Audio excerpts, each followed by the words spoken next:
دا غزل نه مخکې یو دوه شعره دي زه خپل صفت دپاره نه یم لګیا زه محبت دپاره نه یم لګیا زه خپل صفت دپاره نه یم لګیا زه محبت دپاره نه یم لګیا زه عبادت د خدای رضا لکوم زه د جنت دپاره نه یم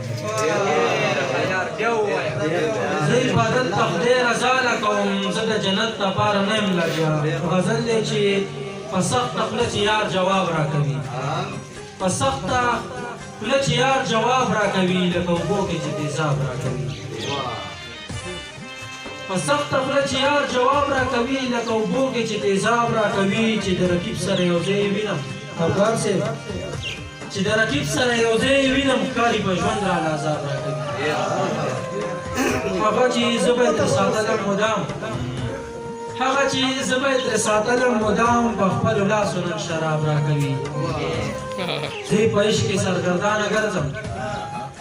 زه په عشق کې سرګردانه ګرځم یار لیونی راله خطاب راکوي او خسکه غړی به ولې نه ګرځم خسکه غړی به ولې نه ګرځم او په ډک محفل کې چې ګلاب راکوي او شاید دا ژوند راله په نوي انداز شاید ژوند راله په نوي انداز د عشق باب د غم کتاب راکوي ډېره ډېره مننه